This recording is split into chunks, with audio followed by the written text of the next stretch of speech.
This is VOA News in Washington. I'm Jeff Custer. Ukraine has been publicly cautious in counting its gains in the counteroffensive it launched this month to reclaim territory occupied by Russian forces, and Western observers have commented on the slow pace. In an interview with the Washington Post, Ukraine's top general expressed his frustration with these assessments, and Friday, the top U.S. general came to Ukraine's defense. The chairman of the U.S. Joint Chiefs of Staff, Army General Mark Milley, told an audience at the National Press Club in Washington Ukraine's counteroffensive was advancing steadily, deliberately, counting their gains in terms of 500, 1,000, 2,000 meters a day, fighting a war against a much larger and well-equipped army. He said he was unsurprised Ukraine's progress was slower than some people and some computers might have predicted. What I had said was this is going to take 6, 8, 10 weeks. It's going to be very difficult. It's going to be very long, and it's going to be very, very bloody. Ukraine is fighting for their life. We are giving them as much help as humanly possible, but at the end of the day, Ukrainian soldiers are assaulting through minefields and into trenches, and this is literally a fight for their life.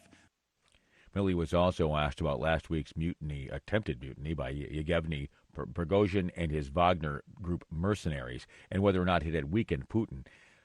Milley said he did not want to make any assumptions. Putin is a dictator.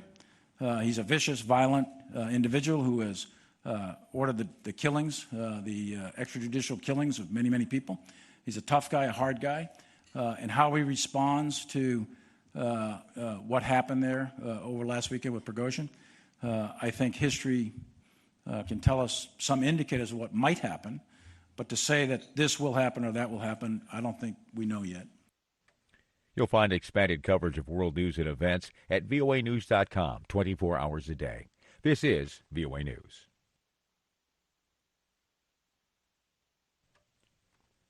France's government has asked all local authorities to halt public transport late Friday and urged parents to keep children at home in a desperate attempt to restore order as the country braces for more violence after 3 fiery nights of riots in response to the murder of a 17-year-old driver at the hands of police earlier this week.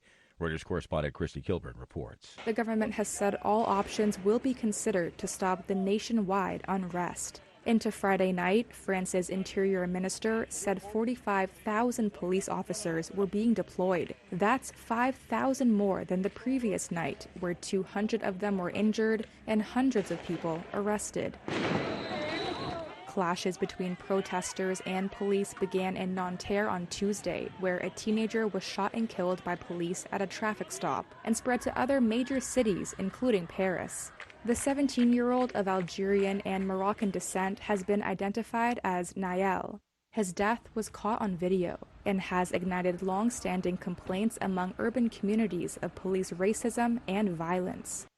That's Reuters correspondent Christy Kilburn reporting. A sharply divided Supreme Court Friday effectively killed U.S. President Joe Biden's $400 billion plan to cancel or reduce federal student loan debts for millions of Americans.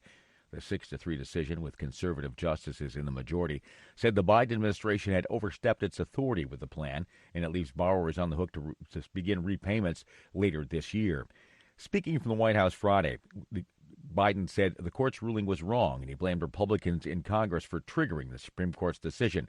He announced an alternative student debt plan designed to ease borrowers' threat of default if they fall behind on their payments. I'm announcing today a new path consistent with today's ruling to provide student debt relief to as many borrowers as possible, as quickly as possible.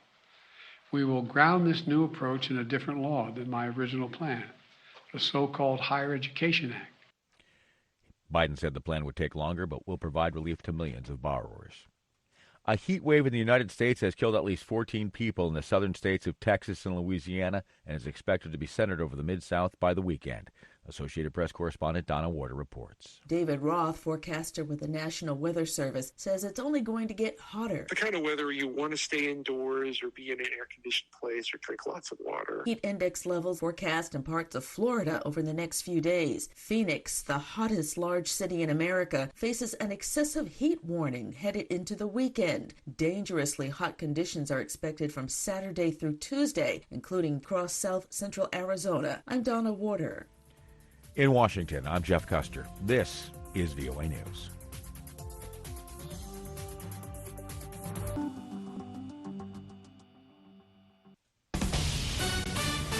This is VOA News. In Washington, I'm Jeff Custer.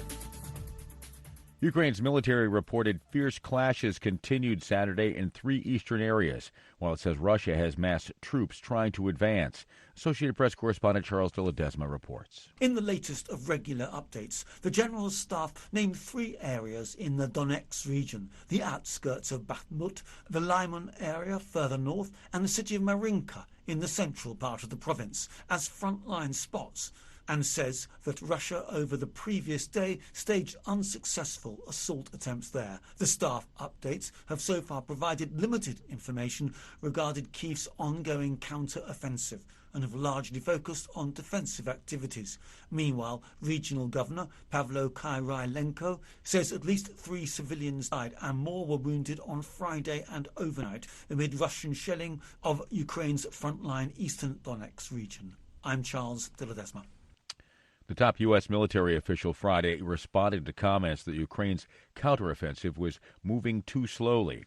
The chairman of the U.S. Joint Chiefs of Staff, Army General Mark Milley, told an audience at the National Press Club in Washington Ukraine's counteroffensive was advancing steadily and deliberately, counting their gains in terms of 500, 1,000, 2,000 meters a day, fighting a war against a much larger and well-equipped army.